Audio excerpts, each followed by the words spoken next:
totally expendable, this family unit. Expendable family unit, yeah. That was the alternate title for the movie. Expendable family unit. That was the Korean name. Hong Kong version. It was like the Japanese. Expendable family unit. Blueberry pancake edition. Right.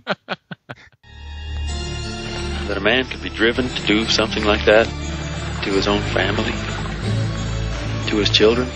Morrison isn't his real name. What is it? God knows, we don't. His personal history was falsified and his prints were untraceable. It was possible Morrison had done it before. The Stepfather. Parental discretion is advised. Who am I here? TheHardCast. It's time for another paternally psychotic episode of the HardCast. I'm your host, Chris, and today I'm joined by Patrick. I love birdhouses. Tonight's review/discussion is about the 1987 psychological cult thriller, Stepfather, and its 1989 sequel, Stepfather 2, Make Room for Daddy, directed by Joseph Rubin and Jeff Burr, starring Terry O Quinn in the titular role.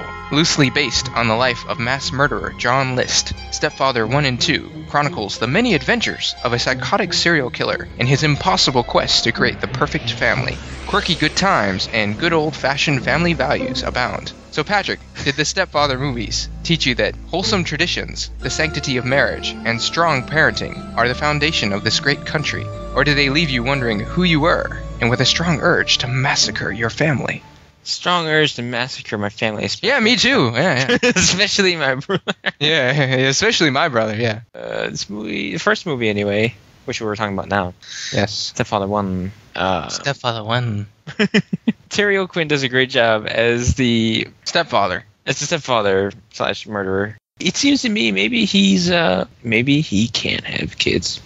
But they didn't discuss that in the movie. I thought the beginning of first Stepfather was very well done, and there's no dialogue, it's all visuals, and we see him with the beard, and he's covered in blood, and he's washing it away, and he's shaving and making himself look different, putting in contacts because he wears glasses, and you see the family and they're massacred downstairs, and it's just the way they set it up. It's like right from the get-go you're like, okay, this is that kind of movie. This is that kind of guy. This is where this movie's going to go. It's a pretty powerful opening, in my opinion. And then when he gets on the boat and he puts all the belongings from his past life in that suitcase, like his ring and his bloody clothes and all that, and he just kind of tosses it off the boat and he's on to his new life. I think that was very well handled, and in the economy of time, too, because, it was all done very quickly. How did you feel about the opening? I mean, the way that was done. It was striking. No, beyond that, it was kind of creepy. Yeah, it was definitely creepy. When he's coming down, he's just like fixing stuff. He's like, oh, well, doesn't matter that there's a family here massacre that I did this, but let me just pull up this chair and, put the phone back on top and hook it up. And I'm just looking at myself, that's all you're going to clean up? Well, you remember the first thing you said was, I like this movie. They got dead kids. Well, the dead kid on the right, I was just like, plus 10. Immediate 10. Yeah, we were like, instant 10 out of 10. Because not many movies actually go that far where they actually show a dead kid. Not that I'm advocating dead kids. I'm just saying that. Well, I actually have a funny story about that whole scene, because on the making of the first movie, they talked to the DP, the director of photography, and he was talking about how he felt at that moment, like when they were doing that scene, that they were traumatizing the kids. And when he walked up and he was doing like the lighting and all that, he could hear them whispering to each other, and they were talking about how they were really hungry and what they were going to eat later. and so then he realized that the kids know what's going on. We're not scarring them for life, and just go with it. And we did a good job of explaining what's real and what's not real. So that's kind of funny how the adults that were involved, like shooting that scene, were all worried about the kids, but they didn't have anything to worry about. But still, it is a pretty powerful scene, and even though it's really short. Everybody's just getting their mail, or not mail, they're getting this newspaper and going to work, and he's just walking like he does in all the 2 movies. He just walks everywhere. It's great. He just walks to the ferry boat. See, he doesn't seem to be a strong advocate of public transportation. He just likes to walk everywhere.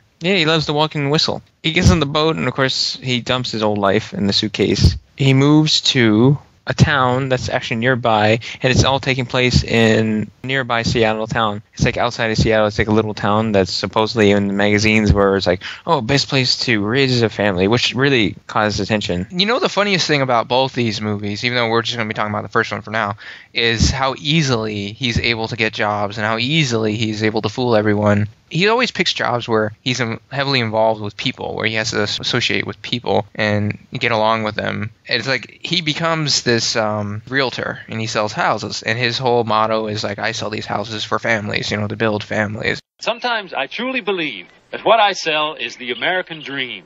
We don't get to see the whole courting period, but he meets this woman, and she's a widow, I guess, and she has a daughter, and he's already been married to her for a little bit. And we meet her daughter in some stupid scene straight out of the 80s where they're just rolling around in dead leaves during fall, throwing leaves on each other. And I'm like, okay. We meet the family, and right off the bat, we can see that the daughter has a very strong dislike. Yeah, of the stepfather. She's going to be playing the curious cat throughout the movie, just like the suspicious daughter trying to unravel the mystery. That just won't let it go. And she's probably the reason why he gets... Oh, I know.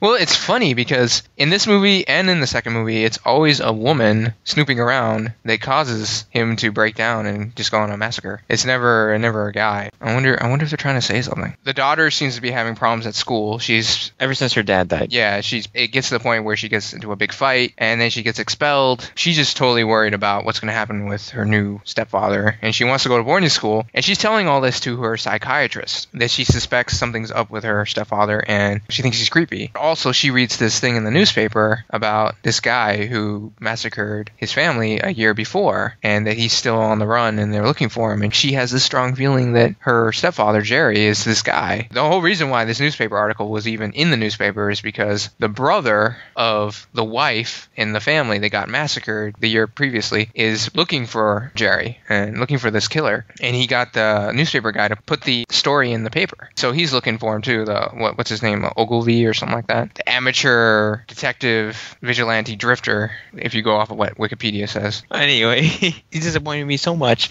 but I can't say that right now. What's interesting is the one scene they're having a party, a get-together at the house, cookout. A little American-style shindig in his backyard. Yeah, and of course, immediately you see like he wants to take a picture with the family, and the daughter runs away, yada yada. He's already pissed off about it, so he goes down the stairs. Well, yeah, he's pissed off because someone shows the newspaper article, and he gets him thinking because he's like, shit, I'm going to get found out. Oh, that guy in Bellevue who killed his whole family. Cut him up with knives. Maybe they disappointed him. And then he goes down into his basement, which is his workshop, where he builds birdhouses. Well, he built a birdhouse, I guess, whatever. Nothing but birdhouses, yeah. Yeah, he just likes to cut up the wood. He loves birdhouses just like I. you birdhouse aficionados. He goes off, and his split personality comes out, and he's pounding shit. I mean, actually, that's interesting because he's talking to himself. The whole split personality thing was very interesting how they handled it in the first movie. It was very subtle, but in the second movie, it's pretty much gone, which is a shame. But besides that, it is funny. She goes down there to get ice cream, and she's already down there when he goes down there. He doesn't notice that she's down there, and he goes crazy, and she's just sitting there going, oh my god, I knew this guy was nuts, but I had no idea. All we need is a mortar around here. You're a good boy. He's a good boy. Isn't he a good boy? Your daddy's little angel. Hi, honey. I think that's the last time she's going to go down there for ice cream, that's for sure. Yeah, those giant, whatever the hell they were of ice cream. The Costco size ice cream. I didn't know they had those back then. She's all like, what the fuck is wrong with this guy? And I guess it's when she sees the article. He tried to hide it by making a little hat and putting it on a kid, and then the hat and the newspaper get left on the chair, and she goes and reads it. There's no picture, which Ogilvy, the brother, wanted them to print the picture, but they couldn't. So she sends away to the newspaper saying, can you send me a picture of this guy? She's telling her friends and her psychiatrist that she really thinks that maybe this is the guy. But remember when the picture comes and the stepfather, Jerry, he's the one, of course he's getting the mail. I mean, like, I don't even know why she wouldn't realize that maybe he might intercept the mail before she got it. Well, when she gets there too, she's, oh, you're early. Yeah, I mean, they try to explain it, and it's believable. If I were her, I would have been washing that fucking mailbox like a hawk. Well, I would have actually had them send it to my friend's mailbox, but whatever. So she's all disappointed in the picture that he stuffs in there. Later on, he switches them out. And yeah, he goes to a photography store and just gets some random picture of some pictures of like pedophile-looking doofus. Big old mustache.